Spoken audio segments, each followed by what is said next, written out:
বাংলাদেশের অসম্ভব সুন্দর একটি জেলা পিরোজপুর।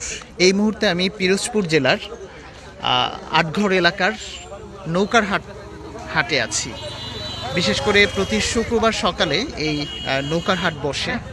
দেখতেই পাচ্ছেন একটি খালে সারি সারি করে নৌকাগুলো রাখা হয়েছে। এক অনিন্দ সুন্দর দৃশ্য। আসলে জীবনে প্রথমবার নৌকার হাটে আসলাম, খুবই ভালো লাগছে। আমরা একটু চাচার সাথে কথা বলবো। আপনিও কি নৌকা নিয়ে আসছেন? না, আমার না। আপনার নৌকা না, আপনি কি নৌকা হ্যাঁ, কিনতে আসছেন? এই নৌকা দিয়ে কি করবেন কিনে? ধরেন আমার ওই বাজারঘাটে যাওয়া লাগে, নদী মনে করেন অনেক দূরে, মনে করেন খাল বিল দিয়ে চলতে কষ্ট হয়, একটা বোঝা নিতে বাজারে যাওয়া। ও, নৌকা হইলে খুব সহজে আসা যাওয়া করা যায়, বাজারে হাট বাজার করা বা চলাচল করার জন্য চলাচল করতে একটু সুবিধা হয়। ধরেন বাজারে গেছি, বাজার লগলাম এখন ধরেন না 1 কিলো 2 কিলো মাছ হলে আনার লাগে, হয়তো শক্তিতে কুলইতে আছে না।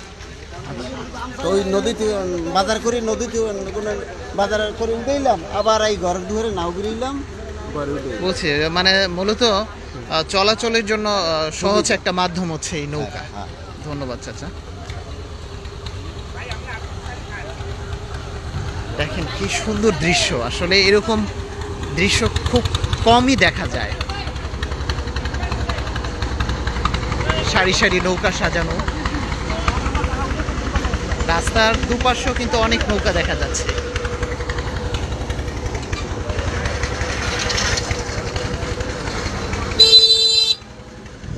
আসলে জীবনে প্রথমবারের মতো এই নৌকার হাটে আসলাম। এক অন্যরকম অনুভূতি কাজ করছে ভেতরে। এত সুন্দর দৃশ্য আগে কখনোই আমার চোখে পড়েনি। খুবই ভালো লাগছে এই এলাকাটিতে এসে। আপনারাও যদি চান এই নৌকার হাটে আসতে, খুব সহজে আসতে পারবেন।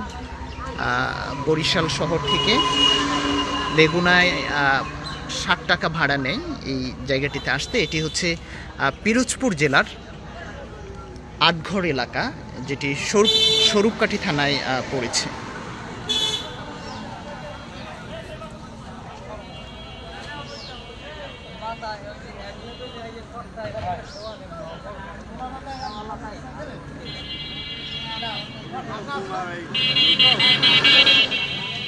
যেটা জানলাম এই যে এই নৌকাগুলো 3 থেকে 5,000 টাকায় বিক্রি হয় প্রতিটি নৌকা, এবং একজন বলল যে মাত্র একদিনই একটি নৌকা তৈরি করে ফেলতে পারে।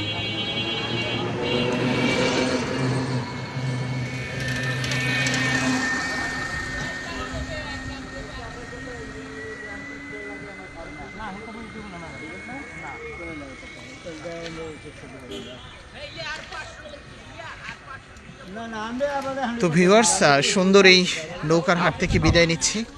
ভালো থাকুন, দেখা হবে অন্য আরেকদিন অন্য আরেকটি সুন্দর এলাকায়। আল্লাহ হাফেজ।